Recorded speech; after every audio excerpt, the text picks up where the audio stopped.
Hi friends, welcome back to my channel Mom and V. இன்னைக்கு நம்ம Vinayagar Chaturthi special கொழுக்கட்டை recipe தான் பார்க்க போறோம். நான் பாத்தீங்கன்னா டிஃபரண்ட் ஷேப்ஸ்ல இந்த கொழுக்கட்டை பண்ணியிருக்கேன்.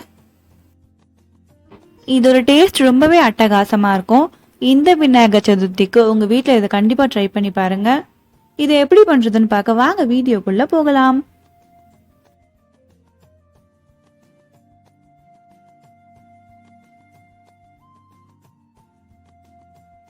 இந்த கொழுக்கட்டை பண்றதுக்கு பாத்தீங்கன்னா நான் 1.5 கப் அளவுக்கு அரிசி மாவு எடுத்திருக்கேன். இந்த அரிசி மாவை நல்லா வறுத்துட்டேன். இப்போ தண்ணி நல்லா கொதிக்கணும். அந்த தண்ணி எடுத்து இதுல கொஞ்சம் கொஞ்சமா ஊத்தி இதை நல்லா மிக்ஸ் பண்ணுங்க. இது பாத்தீங்கன்னா நல்லா சப்பாத்தி மாவு பதத்துக்கு வரணும். அதுக்கேத்த மாதிரி நீங்க கொஞ்சம் கொஞ்சமா தண்ணி ஆட் பண்ணி நீங்க இதை நல்லா மிக்ஸ் பண்ணிட்டே வரணும். நம்ம நல்லா கொதிக்கிற தண்ணி ஊத்துறதுனால இதை நம்மளால கையில மிக்ஸ் பண்ண முடியாது. நீங்க மறந்து கூட கை வச்சு இதை மிக்ஸ் பண்ணிடாதீங்க. இப்போ இதோட சூடு கொஞ்சம் கம்மியா இருக்கும், அதனால இப்போ நீங்க கையில மிக்ஸ் பண்ணலாம். இதை நல்லா கையில மிக்ஸ் பண்ணி நம்ம சப்பாத்தியை ரோல் பண்ற மாதிரி இதை நல்லா ரவுண்ட் ஷேப்ல வச்சு அது காயாம இருக்கிறதுக்கு மேல கொஞ்சம் நெய் தடவி வச்சுக்கோங்க. இப்போ பூரணம் பண்றதுக்கு கருப்பு எள்ளை நல்லா வறுத்து அதை மிக்சியில ஃபைன் பவுடரா அரைச்சி வச்சிருக்கேன், அதை சேர்த்துக்கோங்க. இந்த எள்ளு கூடவே 4 ஏலக்காயும் சேர்த்து அரைச்சிருக்கேன். அது கூட பாத்தீங்கன்னா கொஞ்சமா துருவன தேங்காய் சேர்த்துக்கோங்க. அடுத்து பாத்தீங்கன்னா நான் வெள்ளை பாகு சேர்க்க போறேன். ஏன் இதை நான் பாகா சேர்க்கிறேன்னா நம்ம வெள்ளத்தை அப்படியே சேர்க்கும் போது அதுல மண்ணெல்லாம் வந்துடும். இந்த மாதிரி பாகு எடுத்து நம்ம வடிகட்டிட்டோம்னா அந்த மண் எல்லாமே போயிடும். நல்லா பியூரா இருக்கும் இது. இந்த வெள்ளத்தை பாத்தீங்கன்னா நீங்க கொஞ்சம் கொஞ்சமா சேர்த்து மிக்ஸ் பண்ணணும். உங்களுக்கு இந்த கன்சிஸ்டன்சி போதும், ரொம்ப திக்கா வேணும் அப்படின்னா நீங்க கம்மியா சேர்த்துக்கலாம். நல்ல வாட்டரியா வேணும் அப்படின்னா நீங்க இன்னும் கொஞ்சம் நிறைய அந்த வெள்ளைப்பாகு சேர்த்துக்கலாம். இப்போ நம்ம மாவு ரெடியா இருக்கு, பூரணமும் ரெடியா இருக்கு. கொஞ்சமா ஒரு பவுல்ல நெய் எடுத்து வச்சுக்கோங்க. ஏன்னா நம்ம அந்த மோல்டுல இந்த நெய் தடவிதான் நம்ம இந்த கொழுக்கட்டை செய்ய முடியும். ஃபர்ஸ்ட் பார்த்தீங்கன்னா உங்ககிட்ட என்ன அச்சு இருக்கோ அந்த அச்சு எடுத்துக்கோங்க. அது உள்ள ஃபுல்லாவே இந்த மாதிரி நெய் அப்ளை பண்ணிடுங்க. இந்த நெய் நம்ம அப்ளை பண்ணல அப்படின்னா நம்ம இந்த மாவை உள்ள வச்சு ப்ரெஸ் பண்ணும்போது அந்த மாவு இந்த மோல்டு கூடவே ஒட்டிக்கும், அது தனியா வராது. இப்போ நம்ம ரெடி பண்ணி வச்சிருக்க அந்த மாவை எடுத்து நீங்க ரவுண்ட் ஷேப்ல பண்ணி இதை நல்லா தட்டியும் நீங்க இதுல வைக்கலாம். இல்ல இந்த ரவுண்ட் ஷேப்பை அப்படியே உள்ள வச்சு இந்த மாதிரி ப்ரெஸ்ஸும் பண்ணலாம். மாவு பார்த்தீங்கன்னா ரொம்ப திக்கா வைக்காதீங்க. திக்கா வச்சிட்டிங்கன்னா வெளியில ரொம்ப ஹார்டா இருக்கும்.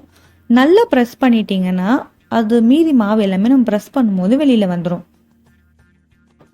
நான் பார்த்தீங்கன்னா நீங்கள் ரவுண்டாகவும் வைக்கலாம், தட்டியும் வைக்கலாம்னு சொல்லியிருக்கேன். நான் தட்டி வைக்கிறது இப்போ நான் காட்டுறேன். நம்ம அந்த ரவுண்டாக பண்ணிட்டு இந்த மாதிரி கையிலேயே நம்ம ப்ரெஸ் பண்ணோம்னா இந்த மாதிரி வந்துடும். இதையும் நம்ம வச்சு நல்லா ப்ரெஸ் பண்ணிக்கலாம்.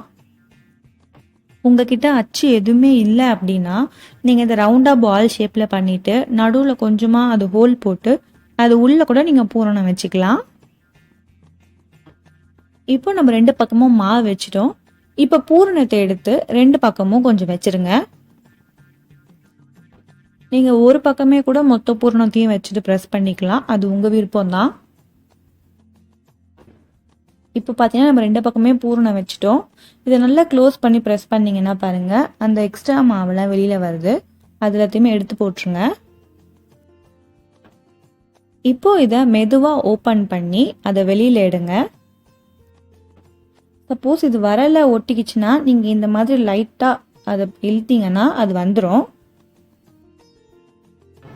இப்போ பார்த்தீங்கன்னா அழகான ஷேப்ல நம்மளோட கொழுக்கட்டை ரெடி ஆயிடுச்சு. இதே மாதிரி உங்ககிட்ட வேற மோல்டு இருந்துச்சுன்னா அந்த மோல்டுலையும் நீங்க இதே மாதிரி இந்த பூரணம் மாவு எல்லாமே வச்சு எல்லா ஷேப்லையுமே நீங்க கொழுக்கட்டை ரெடி பண்ணி எடுத்துக்கோங்க. என்கிட்ட 8 டிஃப்ரெண்ட் ஷேப்ஸ்ல அச்சு இருக்கு, அதனால நான் அந்த ஷேப்ஸ்ல இப்போ கொழுக்கட்டை ரெடி பண்ணிட்டு இருக்கேன். இதில் 10 கொழுக்கட்டை வந்துச்சு. நீங்கள் உங்கள் குவான்டிட்டிக்கு ஏற்ற மாதிரி மாவோட அளவு இன்க்ரீஸ் பண்ணிக்கோங்க. இப்போது நம்ம எல்லாத்தையுமே ரெடி பண்ணிட்டோம். இதை இட்லி பானையில் வச்சு 15 நிமிஷம் மீடியம் ஃப்ளேமில் வச்சு வேக வச்சு எடுத்துக்கோங்க. இப்போ பார்த்தீங்கன்னா நம்ம கொழுக்கட்டை எல்லாமே வெந்து ரொம்பவே சூப்பராக இருக்குது. இதோட டேஸ்ட்டும் ரொம்ப அட்டகாசமாக இருந்துச்சு. நான் என் சேனலில் இந்த விநாயகர் சதுர்த்தி ஸ்பெஷலாக நிறைய டைப்ஸ் ஆஃப் கொழுக்கட்டை போட்டிருக்கேன், சுண்டல் எல்லாமே நிறைய போட்டிருக்கேன். அதோட லிங்க் எல்லாமே டிஸ்கிரிப்ஷனில் கொடுக்குறேன், வேணுன்றவங்க செக் பண்ணிக்கோங்க. சேனலில் ஃபர்ஸ்ட் டைம் பார்க்குறீங்கன்னா மறக்காமல் சப்ஸ்கிரைப் பண்ணி பக்கத்தில் இருக்க பெல் ஐக்கானை ப்ரெஸ் பண்ணிக்கோங்க. அப்போ தான் நான் வீடியோஸ் போடும்போது எல்லாமே உங்களுக்கு நோட்டிஃபிகேஷனில் வரும். இந்த விநாயகர் சதுர்த்திக்கு இது மாதிரி கண்டிப்பாக உங்கள் வீட்டில் ட்ரை பண்ணி பாருங்கள். டேஸ்ட் எப்படி இருக்குன்னு கமெண்ட்டில் சொல்லுங்கள்.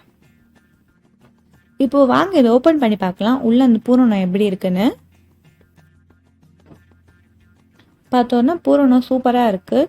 இதோட டேஸ்ட்டும் நல்லாவே இருந்துச்சு. வீடியோ பார்க்குற எல்லாருக்கும் இனிய விநாயகர் சதுர்த்தி நல்வாழ்த்துக்கள்.